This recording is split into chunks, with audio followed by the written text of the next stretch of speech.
Assalamualaikum sahabat.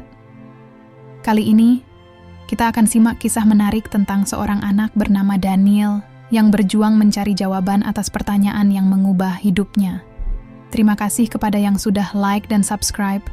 Semoga kita semua diberi kebahagiaan dan diberkahi. Mari kita tuliskan sholawat kepada Nabi kita di kolom komentar, karena sesungguhnya Allah dan malaikatnya bersholawat kepadanya. Daniel, anak berusia 10 tahun dari keluarga Kristen di Amerika, menjalani hari-harinya dengan rasa ingin tahu yang tinggi. Suatu hari, dalam kelas agama, gurunya menjelaskan tentang Yesus sebagai anak Tuhan yang datang untuk menyelamatkan umat manusia. Penjelasan itu membuat Daniel penasaran, dan ia bertanya tentang asal-usul Yesus dan konsep ketuhanan yang cukup rumit. Setelah pulang, ia berpikir, jika Yesus adalah anak Tuhan, siapa yang menciptakannya? Keesokan harinya, Daniel memberanikan diri untuk bertanya di kelas. Sang guru terkejut dan bingung, lalu menjelaskan bahwa Yesus adalah bagian dari Trinitas yang misterius. Jawaban itu membuat Daniel semakin bingung. Bagaimana bisa sesuatu menjadi 1 dan 3 sekaligus?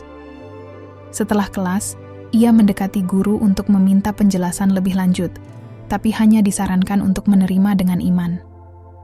Rasa penasaran Daniel semakin kuat, dan ia merasa ada yang kurang dalam penjelasan tersebut.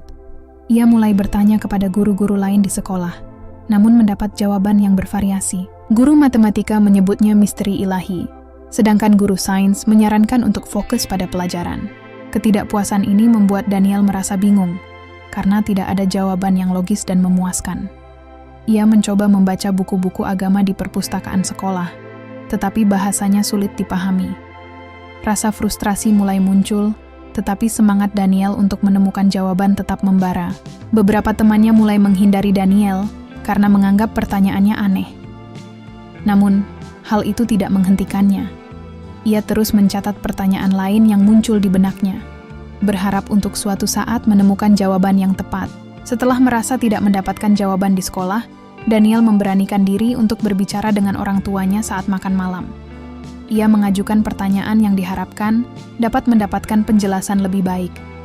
Ayahnya terkejut dan menyuruhnya untuk tidak mempertanyakan hal-hal suci. Ibunya mencoba menenangkan dengan mengatakan bahwa beberapa hal harus diterima dengan iman. Daniel kecewa karena orang tuanya juga tidak memberi jawaban yang dicari. Suasana makan malam menjadi tegang dan ia memilih untuk diam. Orang tuanya kemudian membicarakan kekhawatiran tentang Daniel, berpikir bahwa ia mungkin terpengaruh hal negatif. Mereka memutuskan untuk membatasi akses Daniel terhadap buku-buku yang dianggap bisa menyesatkannya. Meski merasa terisolasi, keinginannya untuk mencari jawaban tidak berkurang. Ia menyadari bahwa ia harus mencari sumber lain. Dengan semangat yang membara, Daniel pergi ke perpustakaan umum untuk mencari buku tentang sejarah agama dan konsep ketuhanan dari berbagai perspektif. Daniel menemukan beberapa referensi tentang agama lain, termasuk Islam, yang menarik perhatiannya. Ia membaca bahwa Islam memandang Yesus sebagai nabi, bukan anak Tuhan. Konsep ini baru baginya, dan ia merasa mungkin ada jawaban yang dicari dalam perspektif berbeda. Keterbatasan waktu dan kemampuan membaca membuatnya kesulitan untuk mendalami lebih jauh. Ia memutuskan untuk meminjam beberapa buku untuk dibaca di rumah, meski tahu orang tuanya mungkin tidak setuju. Ia menyembunyikan buku-buku tersebut dan membacanya diam-diam di malam hari. Suatu hari, sekolah mengumumkan kedatangan guru sejarah baru bernama Mr. Ahmad yang akan mengajar kelas Daniel. Mr. Ahmad adalah pria ramah dengan metode pengajaran menarik. Setelah kelas, Daniel memberanikan diri untuk mengajukan pertanyaan yang selama ini mengganggunya. Mr. Ahmad dengan senang hati menjawab dan mendorong Daniel untuk terus bertanya. Daniel merasa nyaman berbicara dengannya, berbeda dengan pengalaman sebelumnya.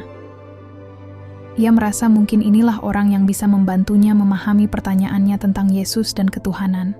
Mr. Ahmad menyadari keingintahuan Daniel dan melihat potensinya untuk berpikir mendalam.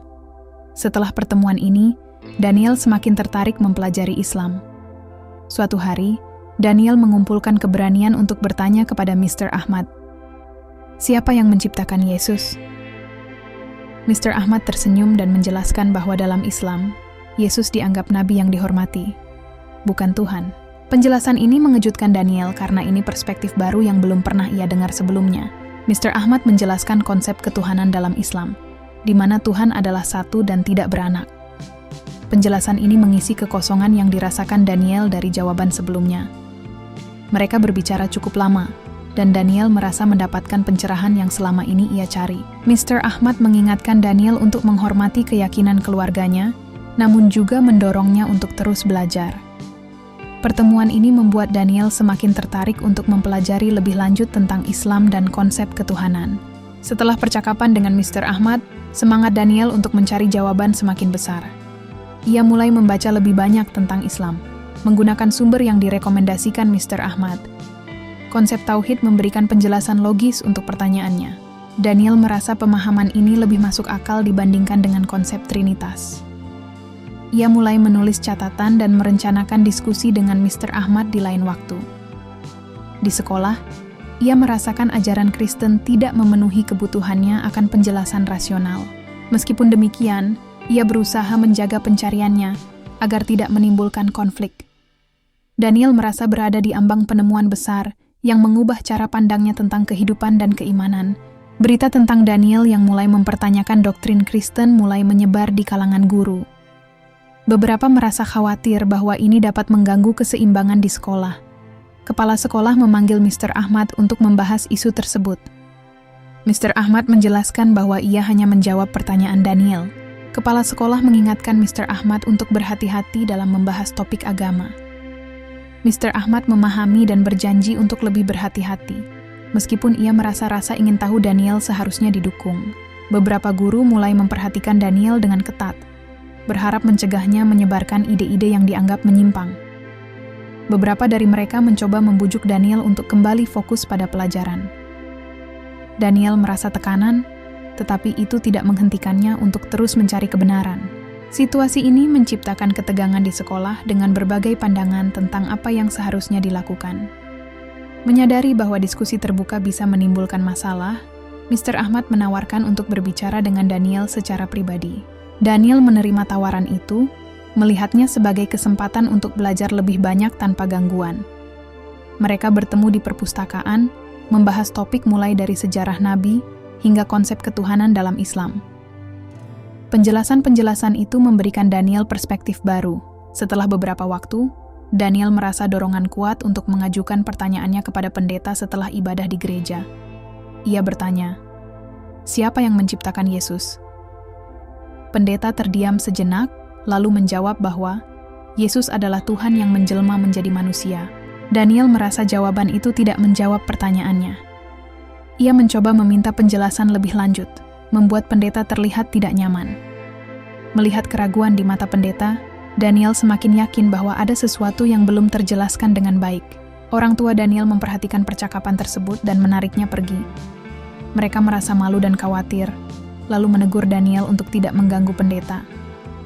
Daniel merasa frustrasi karena usahanya untuk mendapatkan jawaban selalu dihalangi. Kejadian ini semakin memperkuat tekadnya untuk mencari kebenaran meskipun menghadapi rintangan. Beberapa minggu berlalu, para guru dan orang tua mulai menyadari bahwa Daniel semakin sering membahas topik sensitif. Kepala sekolah mengadakan pertemuan darurat dengan semua guru untuk membahas pengaruh Mr. Ahmad. Guru-guru menyampaikan kekhawatiran bahwa diskusi rahasia dengan Mr. Ahmad bisa mengganggu doktrin Kristen. Daniel merasa tertekan ketika ia mengetahui bahwa para guru mulai mengawasinya lebih ketat. Orang tua Daniel juga mulai mendengar desas-desus tentang perubahan perilaku anak mereka. Kepala sekolah meminta Mr. Ahmad untuk memberikan laporan tentang aktivitas mengajarnya. Mr. Ahmad menjelaskan bahwa ia hanya berusaha memberikan jawaban logis tanpa memaksakan keyakinan tertentu. Namun, kepala sekolah tidak yakin dan memerintahkan Mr. Ahmad untuk berhenti mengadakan pertemuan rahasia. Daniel dan teman-temannya merasa kecewa karena mereka kehilangan satu-satunya orang yang bisa memberikan jawaban yang mereka cari. Tanpa Mr. Ahmad, kelompok kecil itu merasa kehilangan arah. Daniel semakin yakin untuk menemukan jawaban sendiri, meskipun harus melakukannya tanpa bantuan.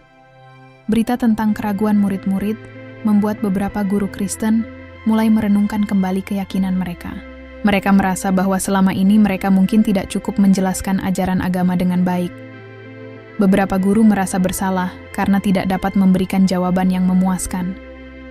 Mereka mulai mencari cara untuk memperbaiki metode pengajaran, berusaha lebih terbuka terhadap pertanyaan.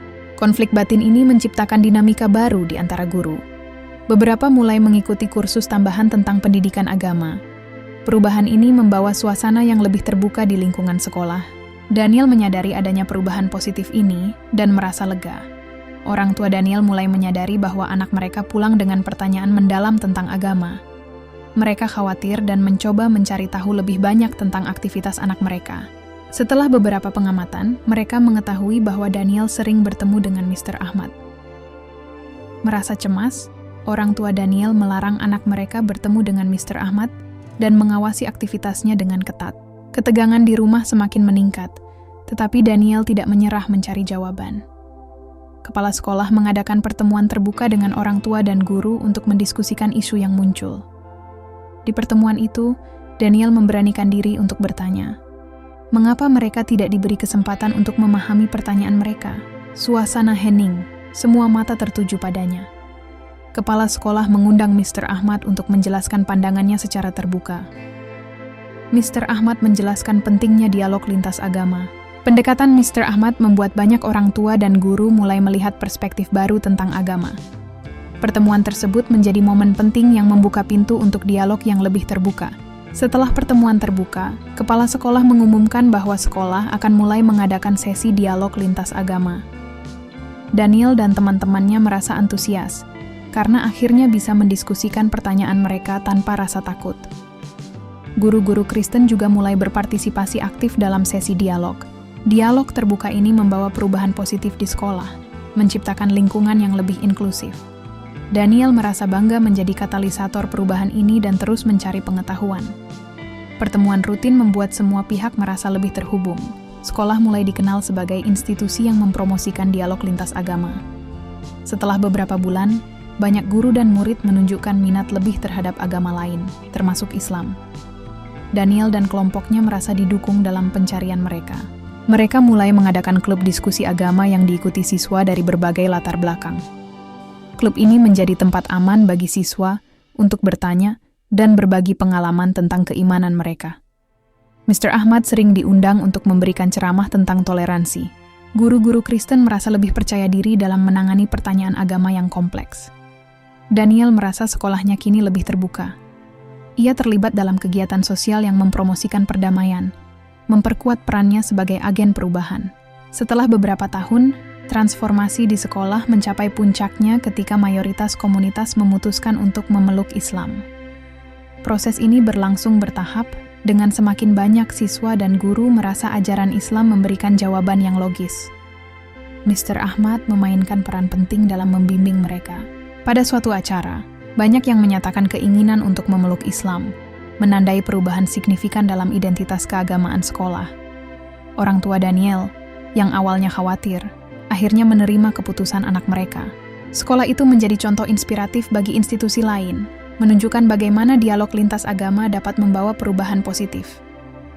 Daniel, yang kini telah lulus, merasa bangga melihat perubahan besar yang terjadi. Ia sendiri telah memeluk Islam setelah perjalanan panjang mencari kebenaran. Sekolah tersebut terus berkembang sebagai institusi yang dikenal karena dialog lintas agama, menarik perhatian masyarakat. Cerita ini menjadi saksi pentingnya pencarian kebenaran dan dialog lintas agama, serta keesaan Tuhan yang dihormati dalam berbagai keyakinan.